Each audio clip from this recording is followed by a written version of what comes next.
This game changed my life. Okay, maybe that's a bit of an exaggeration, but it really did have a huge impact on me.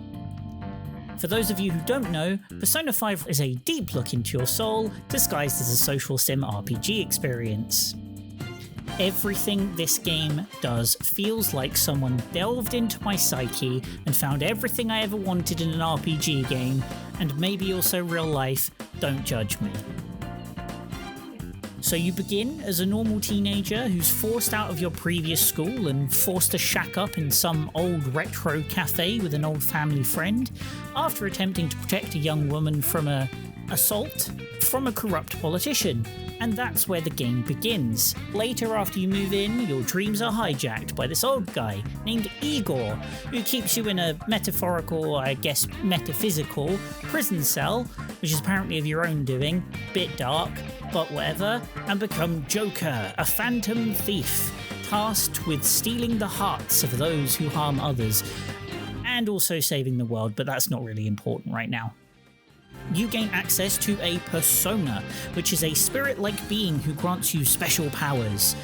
And during this time, you will be delving into the depths of the psyche of the everyday people and, you know, delving through some dungeons, I guess.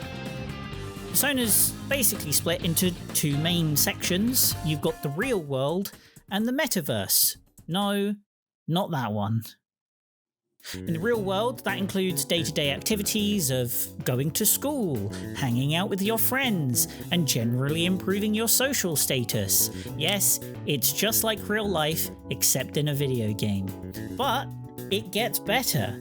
Different locations become available during the day, depending on the day of the week it is and what time you go to visit, meaning you often have to plan out your day. You know, in hindsight, this sounds a lot more boring than it actually is, and it's kind of hard to explain. So if you've played one of the Persona games before, you'll know exactly what I'm talking about. If you haven't played a Persona game before, you're probably going to think I'm explaining the worst possible video game ever, but trust me, it's really good, I swear.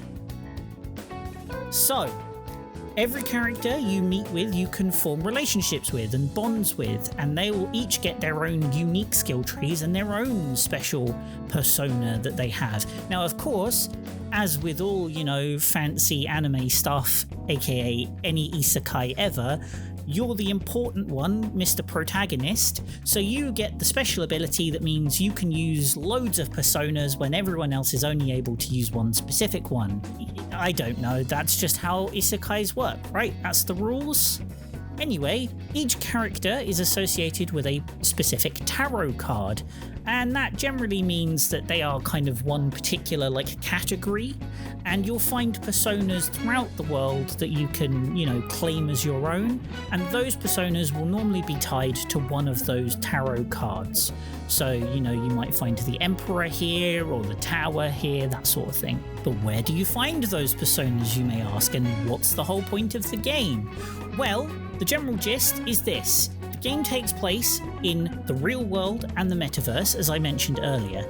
The Metaverse is basically a physical manifestation, kind of overlapping the real world, of people's hearts, like their whole personality, right? So they manifest and it becomes the Metaverse. And if you've got a particularly strong physical manifestation, aka you've got a corrupted heart because you're a real bad person, you get a palace, which is literally designed to be kind of like a fortress that houses your corrupted heart that physically manifests itself. And so your job as a phantom thief is to go and steal their heart in order to indicate to them the error of their ways.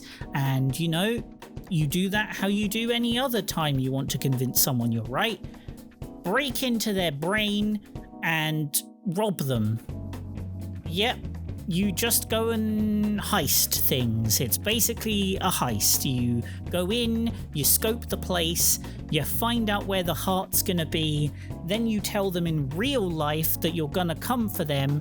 They have no idea what it means, but then you go in anyway, and then the heart's there. I don't know.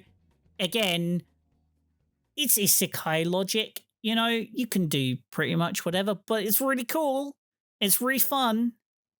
So, yeah.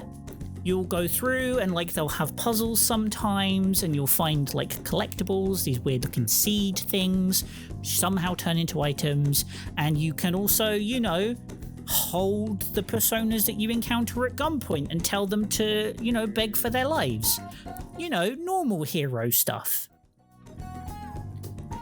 Usually you won't be able to go through on the first visit. You won't be able to go the whole way through and steal it straight away. Normally you have to go and investigate and find out where that particular heart is going to be. But it's really cool.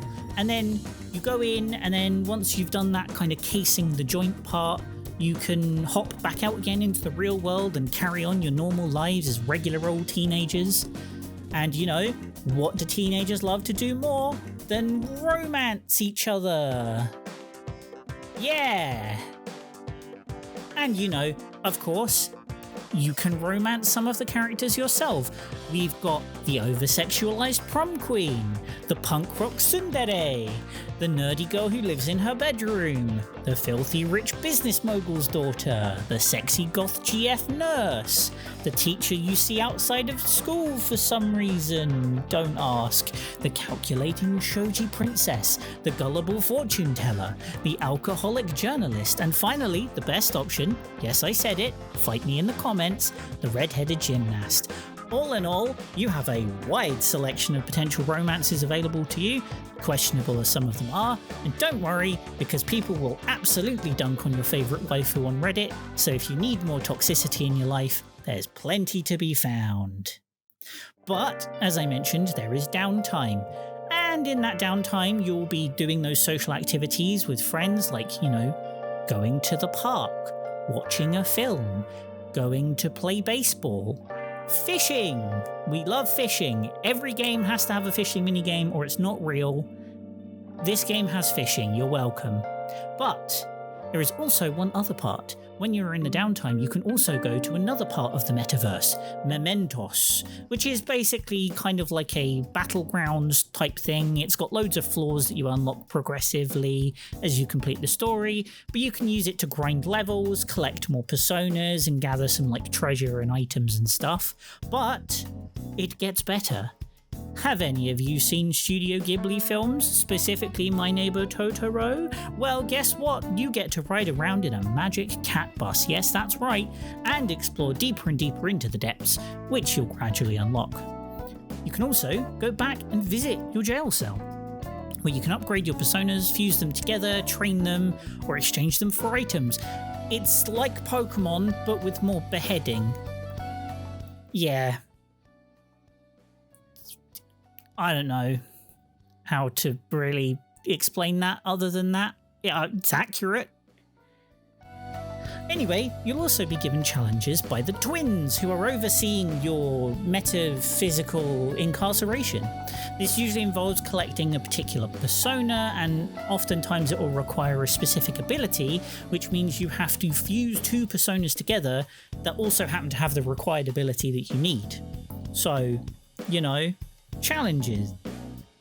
Hooray. But anyway, let's talk about the combat.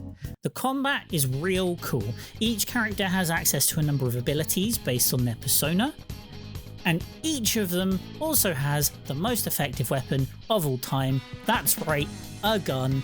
Yes, you get guns in this game, and what's the most effective magic of all time? That's right, bullets. And in this case, they actually are magic, so it counts. Literally, the guns that you use in the metaverse are actually fake prop guns that you get in real life that look very, very realistic. That's a whole storyline, I'm not joking. You need to play this game. So, anyway, enemies have the standard, weaknesses and resistances, but one fun aspect is you can perform combos with your team that do insane amounts of damage. And if that isn't enough for you, you can feel like Phoenix Wright on steroids during every fight, pulling off a dazzling finishing move to truly make you feel as cool as you wish you were in real life. Anyway, that's pretty much all you need to know about the game. Oh, no, wait, hang on. I think I forgot. Oh, yeah, that's right, the music. This game's soundtrack is quite frankly one of the best, if not the best, OST in gaming history. I will die on this hill.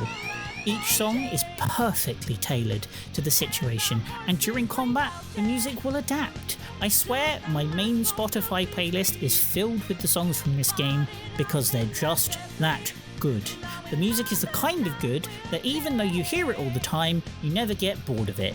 And bonus, each palace has its own theme that hits every single time. Every boss has a unique theme that really gives you a solid understanding of the character and the experiences you've had within the palace leading up to that final showdown. But this may sound all very rushed and very busy and, exciting, but that's okay, because the great part about this game is you're never rushed into completing the palaces or a particular character's storyline. Now, I'm usually someone who blitzes through the main story of an RPG and then does all of the side quests after the fact. Well, not with this game. My final game time for my first playthrough was 101 hours, which will be the longest amount of time I've played a single game for, excluding Baldur's Gate 3, Cyberpunk 2077, and Skyrim.